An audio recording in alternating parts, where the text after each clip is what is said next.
Oke, oh ya, saya tadi sudah mencontohkan aplikasi ini ya, Psikokom ya, Psikokom. Jadi aplikasi Psikokom ini memang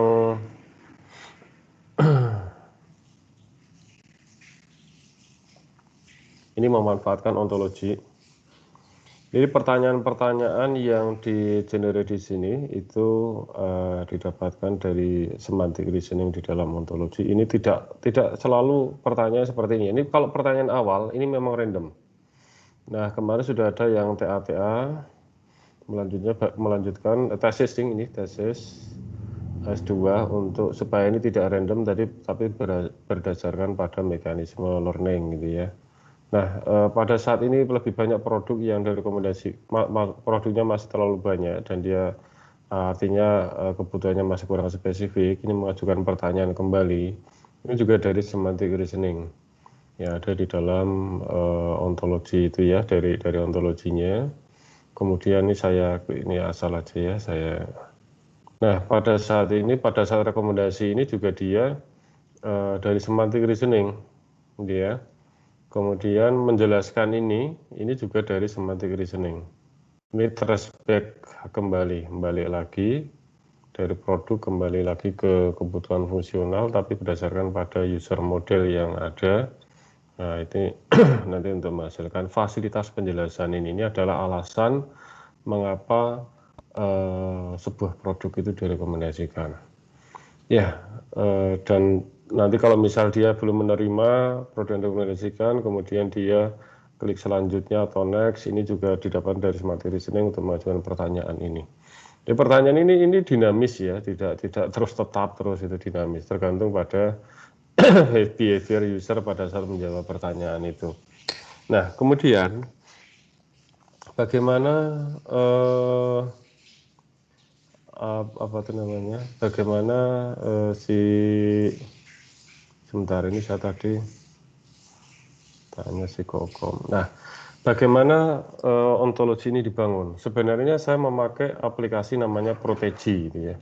Protegi ini lambangnya seperti ini, tetapi ini karena saya pakai Mac yang chipsetnya pakai M1, ini yang baru ya, baru keluar, baru rilis kemarin Desember. Kalau pakai yang chipsetnya Intel, MacBook yang chipsetnya Intel, ini Proteginya masih kompatibel. Tapi untuk yang M1 ini saya buka belum kompatibel, sebenarnya dari Stanfordnya belum mendevelop untuk yang chipset M1. Jadi saya coba buka ini yang web protegi gitu ya. Jadi protegi versi webnya, atau kalau misal WA yang webnya gitu ya. Nah, ini ontologi saya. Anda bisa lihat di sini. Ini ada 3 seperti yang saya jelaskan di awal tadi. Ini terdiri dari 3 ini ya tadi ya yang di slide saya tadi.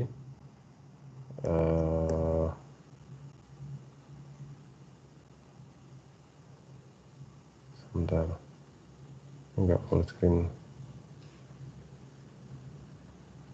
Tadi itu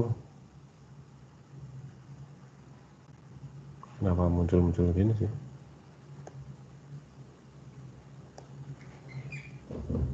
Bentar. Oh ini loh, muncul ini lagi.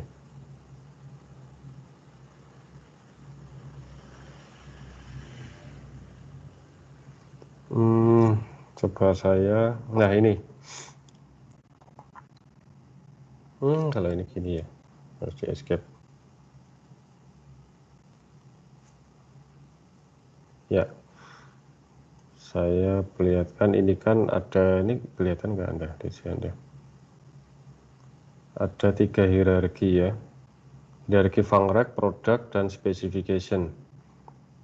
Saya perlihatkan di sini.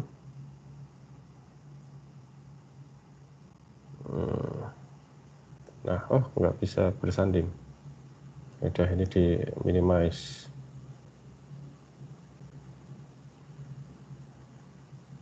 Nah, ini Ini ada 3 ini ya, fungrec, product, dan specification ya. Ini di ontologinya. Nah, fungrec sendiri itu punya subclass itu ya, subclass ini, subclass aktivitas di lapangan, subclass aktivitas online, misal di ini.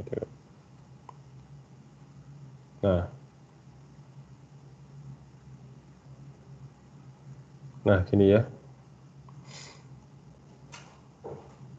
Nah, ini ada beberapa ini subclassnya.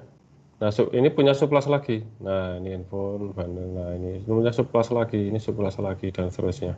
Seperti itu ya. Jadi, kalau dilihat ya misal ini handphone bundle gitu ya. Nah, ini parents-nya adalah aktivitas di lapangan. Nah, seperti itu. Nah, terus ini parents-nya adalah, nah ini ya. Sebenarnya kalau di yang versi bukan web ini lebih lengkap lagi ya. Ini ada individunya apa gitu ya. Cuma ini kalau versi webnya tidak selengkap yang versi PC-nya ya. Cuman PC tadi saya sebutkan bahwa ini karena chip M1 jadi nggak compatible. Nah, kemudian ini untuk produk ini juga ada subclass-subclassnya seperti ya high-end, handphone, dan segala macam. Nah, ini kalau dilihat misal gini ya, ini di sini, ini bisa dilihat di sini adalah, nah ini internetan, ini subclass-subclassnya ya, ini subclass dari aktivitas online, subclass dari fungrec gitu ya, bermain game. Nah ini subclass dari ini, subclass dari ini gitu ya. Nah ini juga ini subclass dari ini. Nah ini susulan hierarkinya. Jadi ini ya. Nah kemudian specification juga. Ini subclass itu ya. Nah, oke. Kemudian ada individual. Contoh seperti individual di sini. Ini saya contohkan. Ini saya ini lagi. Nah, contoh ini menonton video. Ini tadi saya klik yang di sini sih. Ya, fotografi mendekati profesional. Nah, ini contoh yang ini ya. Ini kalau dilihat di ontologinya itu specification ini support by yang tadi ya.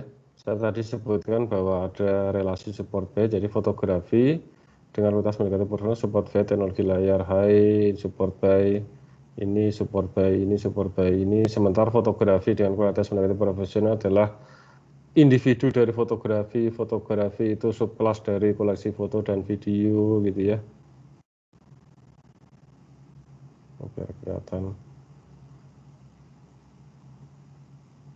Nah ini ya.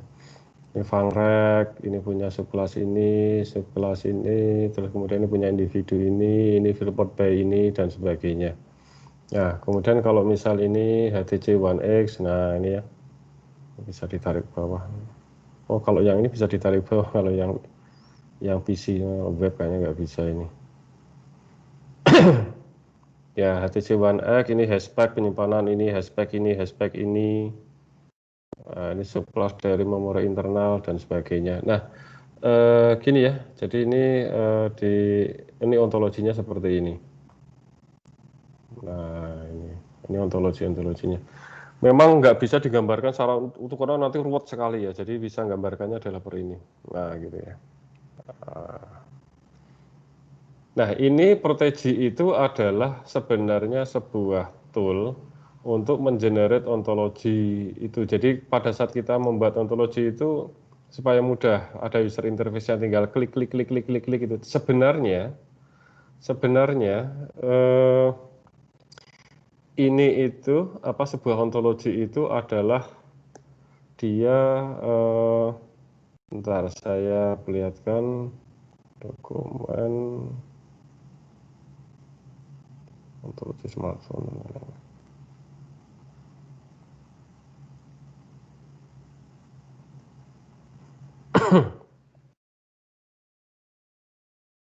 Ini saya belum install ini kayaknya. Wah, saya belum install ininya.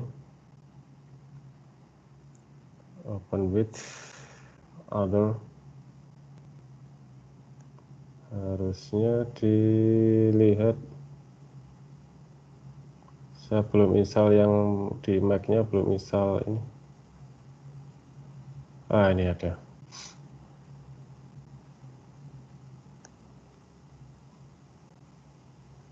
Ya, sebenarnya seperti ini. Ini kelihatan ya. Ini seperti halnya XML. Jadi sebenarnya file .owl, sebuah ontologi itu sebenarnya sebuah file teks yang ekstensinya .owl.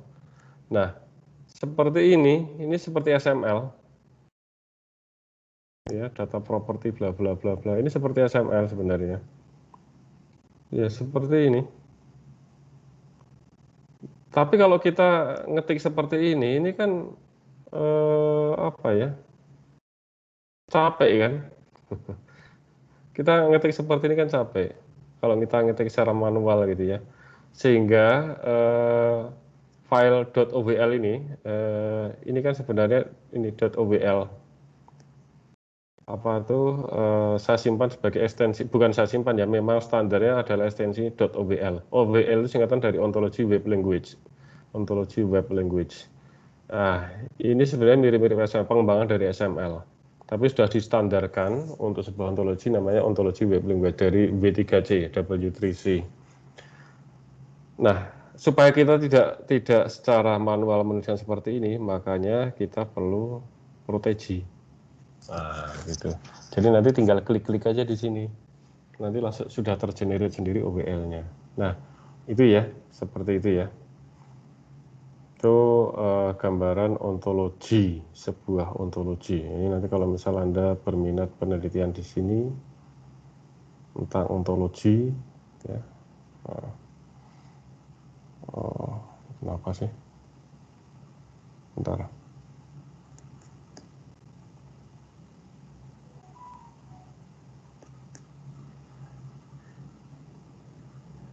Nah, ketutupan ini. Ya, itu tadi sudah saya sampaikan beberapa tool dan program yang sudah saya buat. Dan itu ontologinya seperti itu. Nah, di sini tadi sampai sini. Nah, ini tadi sudah, ini sudah. Jadi tadi ya ada hierarki produk, ada kemudian ada hierarki produk, hierarki spesifikasi, hierarki fungrek dihubungkan dengan support by. Di sini ini dari produk dihubungkan dengan hashtag dan sebagainya tadi sudah saya jelaskan. Jadi ini memuat informasi-informasi apa saja gitu ya, data produk dan spesifikasinya itu adalah nanti dihubungkan dengan relasi hashtag gitu ya. Relasi hashtag itu ada di sini. Jadi kalau di sini properties, nah ini saya definisikan support hashtag ya, hashtag kemudian support by. Kalau ini spec of itu adalah istilah inverse-nya dari hashtag. Kemudian support of itu inverse-nya dari support by. Gitu ya. Ini nggak kelihatan di sini. Nah, gitu. Ini didefinisikan. Kemudian data properties itu juga didefinisikan. Kecepatan jaringan. Nah, ini supporting risk. Nah, gitu-gitu. Ya, ini didefinisikan. Individual, situ nanti katakanlah gini ya. Ini, nah, dia punya baterai 300 mAh, punya brand Advanced chipset ini gitu ya. Definisikan sementara dia hashtag ini. Nah, gitu ya. Has total storage dan sebagainya. Ini juga didefinisikan untuk per individunya. Nah, itu gambaran-gambaran dari implementasinya. Nah, di sini bagaimana kita menentukan ini gradasi high, low, ini ya, gradasi kualitas spesifikasinya dari domain export. Data produk dan spesifikasinya kita juga harus tahu, dan ini memerlukan bantuan domain export. Informasi, klasifikasi, kebutuhan fungsional, spesifikasi, dan produk ini juga bukan domain ekspor semuanya ya. Pemetaan kebutuhan fungsional dan spesifikasi itu kita juga domain ekspor. Karena itulah apa itu namanya peran dari knowledge. Knowledge itu kan sebenarnya pengetahuan dari ekspor yang kita tanamkan di dalam sistem. Sehingga ontologi tadi itu sebagai pengetahuan itu adalah hasil kopi dari pengetahuan ekspor yang kita terjemahkan dalam bentuk ontologi tadi, representasi ontologi. Nah, jadi ini informasi-informasi ini harus dari domain ekspor. Memang domain ekspor nggak menyusun ini secara langsung, tetapi kita ada sebuah iterasi komunikasi dengan domain ekspor seperti ini, seperti ini, seperti ini. Nanti domain ekspornya setuju atau tidak, mungkin dia menambahkan dan sebagainya. Tapi nggak perlu domain ekspor nanti tahu tentang ontologi kita, nggak perlu. Tapi artinya kita pada saat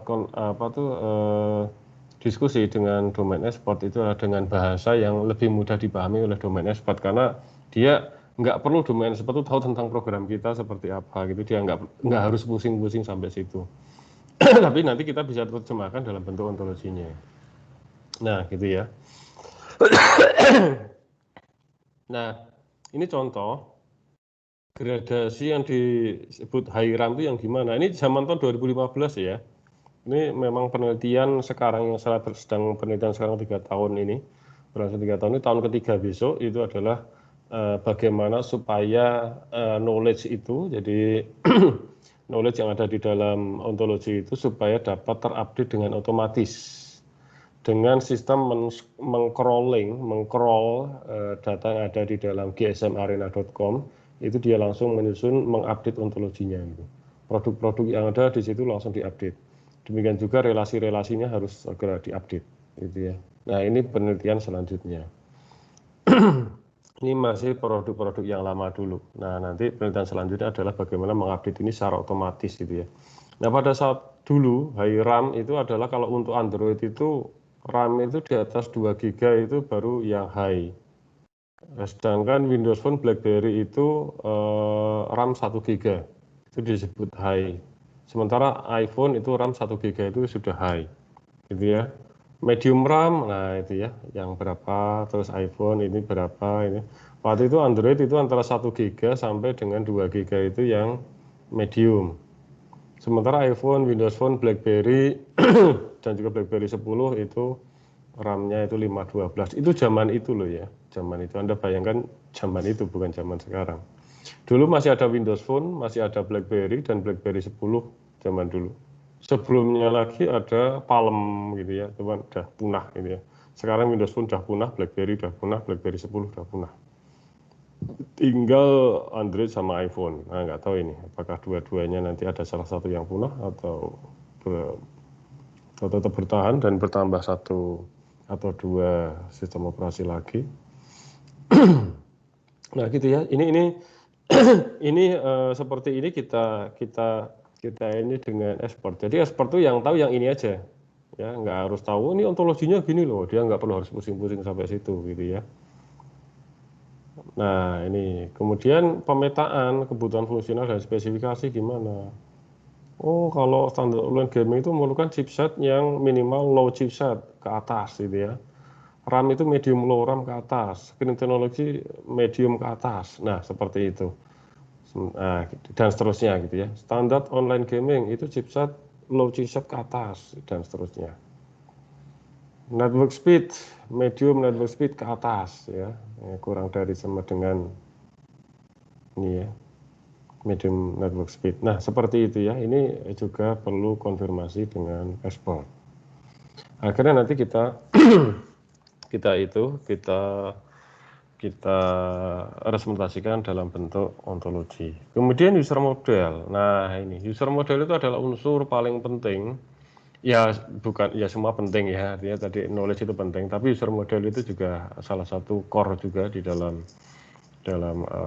komponen di dalam CRS ini. Karena di sini user model itu menyimpan karakteristik dari user yang dibangun oleh sistem selama interaksi itu berjalan antara user dan sistem. Jadi dia sistem itu belajar tentang kebutuhan, ada learning gitu ya, tentang kebutuhan pengguna selama interaksi berlangsung. Ini disimpan dalam istilah, saya mengistilahkan user profile model atau user model. Jadi user profile model itu merepresentasikan histori kebutuhan pengguna selama interaksi. Jadi selama berinteraksi user dengan sistem itu, sistem itu belajar tentang user. Profile dari user itu seperti apa sih? Itu digambarkan dalam sebuah bentuk tree. Itu user model itu ya. Jadi kalau kita tahu misal si Udin ini orangnya gini, wajahnya gini, kita tahu ya, kita sudah bisa membayangkan di otak kita tuh wajahnya gini, tangannya seperti ini, kulitnya ini, matanya segini, orangnya misal humoris gini. Nah itu kita punya profil dari si Udin kan. Nah sistem di sini saya rasa juga punya profil dari si Udin ini sih, seandainya bisa namanya Udin. Nah gitu ya. Nah, ini namanya user model. Nah, ini dalam bentuk tree seperti ini. Mana. Nah, ini user model dalam bentuk tree. Nah, tree ini itu merupakan subset ya, subset dari hierarki fungrek yang ada di dalam ontologi. Nah, paham ya? Sebuah hierarki itu kan dalam bentuk tree ya, dalam ontologi. Kalau keseluruhan ontologi memang bentuk graf, tapi satu hierarki itu kan tree, subclass sampai dengan individu gitu ya. Nah, ini user model itu gitu, subset. Nah, ini dibangun, user model itu dibangun secara dinamis selama interaksi berlangsung. Subset ya, subset itu artinya tidak semua node ada ya, yang ada di dalam fungrek itu. Nah, ini ada di sini. Dan ini bisa mekar-mekar, bisa mengkerut-mengkerut, mekar lagi, mengkerut lagi. Sesuai dari hasil tanya jawab itu. Gini ya, itu. Nah, itu gambaran dari user model. Kemudian di sini saya definisikan juga beberapa kondisi-kondisi yang ada dan bagaimana nanti sistem itu akan mengatasi itu. Kalau digambarkan gini, pengguna ini memilih mandatori opsional. Tadi mandatori tadi yang wajib dipenuhi, kemudian yang opsional, soalnya opsional tadi kan mungkin diperlukan kan tadi itu, terus ada yang tidak diperlukan kan itu di Psikokom tadi, not required, functional requirement. Kemudian ini nanti masukkan, jadi pertama sistem memberikan opsi kebutuhan fungsional, ini dia memberikan jawaban. Kalau cukup untuk rekomendasi, kemudian sistem merekomendasikan. Kalau nggak cukup, dia nanya lagi, dan seterusnya gitu ya. Menanyakan. Nah, kemudian jika sudah cukup, berarti dia merekomendasikan. Merekomendasikan pengguna, kalau pengguna itu kemudian pengguna memilih M produk. Kalau M-nya itu sama dengan 1, berarti selesai. Artinya sudah satu produk yang disukai oleh pengguna. Kalau tidak ada satu produk pun dia malah klik next, berarti nanya lagi gitu ya. Nah, seterusnya nanya lagi. Nah, kalau dia memilih lebih dari satu, maka dia akan melakukan komparasi seperti tadi ya istilahnya. Nah, kalau Anda mau membangun sebuah CRS, Conversational Recommender System, Anda harus punya mekanisme interaksi yang ditawarkan oleh CRS itu seperti apa. Nah, ini mekanisme interaksinya. Itu ya kuncinya kalau Anda nanti membangun CRS, itu Anda harus punya mekanisme interaksinya seperti apa sih. Kasus-kasusnya itu seperti apa. Gitu ya. Dan bagaimana cara menanganinya. Cara menanganinya dari situ. Tapi karena ini nanti detail, mungkin Anda juga ngantuk, saya nggak sampaikan secara detail gitu ya. Saya sampaikan secara inti-intinya aja lah. Oke ya, ini sudah detail. Ya oke lah, mungkin itu saja yang saya sampaikan, paling tidak kulit-kulitnya aja. Paling tidak Anda punya gambaran bagaimana sebuah knowledge base recommender system, khususnya conversational recommender system. Dan ini kasus yang memang benar-benar sudah saya bangun sistemnya. Ya, oke, itu saja. Saya kira ada pertanyaan.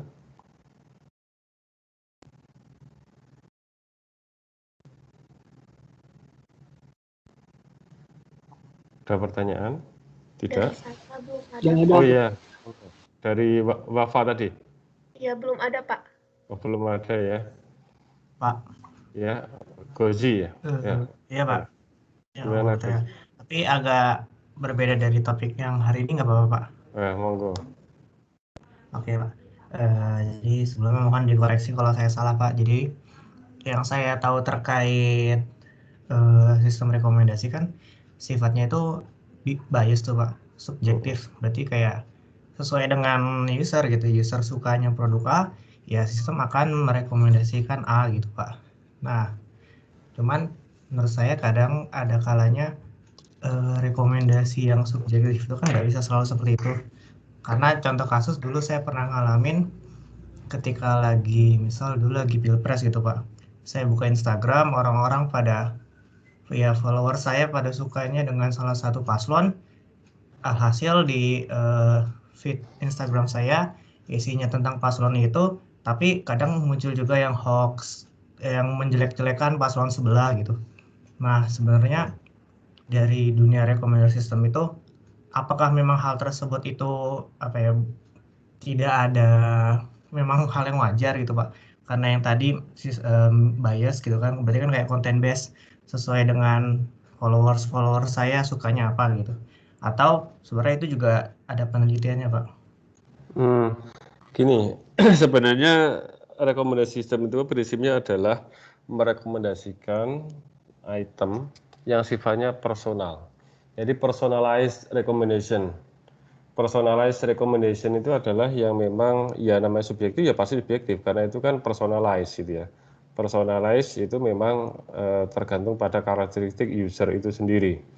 Nah, karakteristik user itu sendiri itu kan tergantung metodenya apa ya. Kalau misal berdasarkan peers dari Gozi katakanlah, maka sistem itu akan mencari klaster orang-orang yang masuk dalam peersnya Gozi yang punya karakteristik sama. Jadi belajarnya adalah berdasarkan orang-orang yang punya karakteristik sama terhadap Gozi itu yang orangnya yang mana aja. Kalau misal orang yang punya karakteristik yang sama itu menyukai produk-produk ini, produk ABC, maka akan direkomendasikan produk ABC ke Gozi. Jadi itu punya yang karakteristiknya sama. Jika itu karakteristiknya beda, yaitu tidak termasuk dalam peersnya Gozi. Dan itu tidak sebagai bahan untuk merekomendasikan. Itu maksudnya seperti itu ya. Atau ada maksud yang lain yang ditanyakan? Iya, Pak. Jadi kadang tuh ya misal kayak tadi kasusnya sedang pilpres gitu, Pak. Nah, ya peer saya itu sukanya sama paslon A. Terus kadang ya berarti kan karena ya katakan memang sesuai gitu, saya juga memilih paslon A. Tapi kadang ada kalanya ada saja rekomendasi postingan gitu, rekomendasi postingan yang itu justru malah menjelek-jelekan paslon B. Yang sebenarnya itu validasinya rekomendasinya tuh apa itu? Apa Instagram atau apa itu? Instagram gitu, Pak. Kadang suka muncul kan. Yang menurut saya kayak ini sebenarnya itu mungkin aja nggak baik juga. bukan konteks dia rekomendasi sistem itu. Oh, itu sudah beda lagi kalau itu. Itu dia mau menggunakan rekomendasi atau enggak kan belum tahu kita. Itu gimana dia menggunakan itu. Kalau prinsip dari rekomendasi itu adalah yang punya artinya yang punya tes yang sama, yang peers. Ini saya ini ya nggak apa-apa lah, saya tetap recording ya. Jadi itu dari peers peers itu adalah orang yang punya karakteristik yang sama. Mestinya ya yang memang sesuai dengan karakteristik Gozi. Cuman mungkin dia itu merekomendasikan itu belum tentu dia menggunakan prinsip rekomendasi sistem lah kalau yang konteks yang itu ya. Tergantung dia kan ada apa ya, artinya ada cara tersendiri, mungkin dia pengen menyajikan apa tuh namanya, ya artinya itu ada sponsor itu loh maksudnya, tahu maksud saya ya. Itu kan bisa ada sponsor kan. Kalau saya lihat Instagram itu sih sebenarnya belum ada apa ya, sebuah metode rekomendasi yang khusus. Biasanya kan sponsor kan. Iya kan? Iya Pak, sponsor Pak. Sponsor kan. Sponsor itu kan ya dia di force gitu ya, memang ditekan, dipaksa untuk masuk ke timeline kita. Jadi itu bukan sebuah rekomendasi sistem kalau yang gitu. Nah, kalau yang model rekomendasi sistem itu adalah ada yang dia sponsor, katakanlah Bukalapak atau apa. Nah, yang ditampilkan di saya itu adalah yang saya suka, yang menurut histori saya yang di Bukalapak itu yang ditampilkan di saya. Misal seperti saya itu membuka tentang device bukan device ya, kalau sepeda itu alat-alat sepeda. Ya nanti di Instagram itu akan ditampilkan, walaupun itu sponsornya Bukalapak, itu adalah yang tentang sepeda. Nah, seperti itu. Tapi kalau sudah politik itu udah beda lagi. Udah beda lagi kan. Tapi itu bukan murni sebuah rekomendasi sistem kalau seperti itu. Baik Pak, terima kasih Pak. Oke, ada lagi?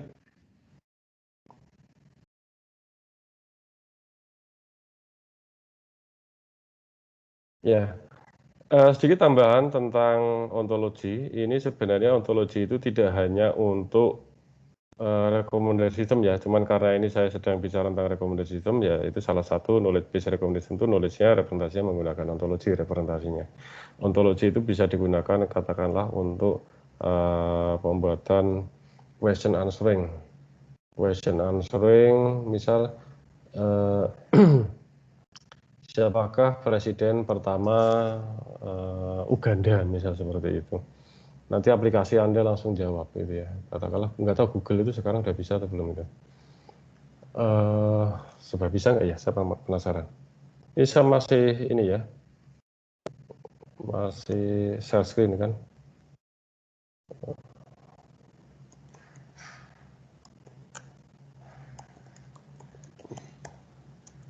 Presiden.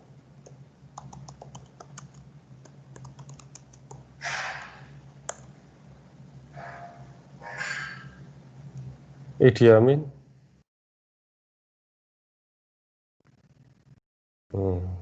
Bisa ya. Tapi nggak jawab langsung ya, dia nganuling. Kalau di question answering itu, misal ditanya seperti itu, dia langsung jawab nama gitu ya, namanya. Dan ini dibutuhkan ontologi. Tapi sebenarnya search engine pun seperti Google itu juga sudah memanfaatkan ontologi. Ontologi itu nanti biasanya istilahnya teknologinya semantic web. Semantic web. Jadi Google termasuk semantic web. Kemudian banyak hal nanti yang memanfaatkan ontologi. Dan ke depan itu sebenarnya sebuah bisa representasi pengetahuan ataupun mungkin penyimpanan data itu sudah dalam bentuk ontologi. Karena itu seperti halnya manusia kan sebenarnya menyimpan pengetahuan kan gitu juga. Misal si A, entitas A, entitas B, entitas itu kan di dalam otak kita sudah dihubungkan dengan semantik kan gitu. Contoh tadi orang tua tadi kita juga sudah tahu bahwa si Budi itu anaknya namanya Iwan. Iwan itu punya saudara namanya Wati, segala macam itu kita di otak kita sudah ada. Dan kita sudah bisa melakukan semantic reasoning. Oh, berarti itu keponakannya. Oh, itu ini gitu ya. Nah, demikian juga hal-hal yang lain itu sebenarnya sudah ada. Nah, sehingga bahkan bahkan banyak yang sudah mengatakan bahwa sekarang eranya big data ya. Nanti itu kan nggak big data lagi, tapi big knowledge gitu ya. Bukan big data, tapi big knowledge. Nah, big knowledge itu apa? Bagaimana kita bisa merepresentasikan big knowledge itu dalam bentuk ontologi mestinya. Gitu. Jawabannya adalah ontologi. Jadi nanti ada sebuah paket ontologi. Ini ontologi tentang smartphone nih. Silakan Anda gunakan untuk membuat aplikasi apapun tentang smartphone. Ini ada ontologi tentang tokoh-tokoh dunia. Ini ada ontologi tentang dunia persepak bola, tentang sejarah sepak bola dan sebagainya. Itu nanti banyak sekali ontologi itu bisa disediakan di internet, nanti bisa berbayar ataupun bisa tidak gitu ya. Mungkin aja bisa ada apa tuh namanya, jasa-jasa yang menawarkan ontologi domain-domain tertentu gitu ya untuk dimanfaatkan menjadi aplikasi apapun, karena itu pengetahuan. Jadi pengetahuan yang sudah dikemas dalam bentuk yang dikenali oleh mesin, sehingga dapat digunakan, ditanamkan ke dalam mesin untuk digunakan menjadi aplikasi apapun. Itu era-era ke depan salah satunya seperti itu, gitu ya. Jadi big data nanti akan bergeser menjadi big knowledge, di mana data itu masih raw, sementara big knowledge itu sudah ada untuk reasoning, artinya ada keterhubungan antara entitas-entitas yang ada di dalam data itu sehingga bisa dimanfaatkan untuk reasoning. Nah, itu dari saya. Kalau nggak ada lagi pertanyaan, atau ada lagi pertanyaan? Kalau nggak, saya stop presenting. Tidak ada lagi. Oke, kalau tidak ada lagi, ini saya mau, saya harus share screen lagi ya untuk absen.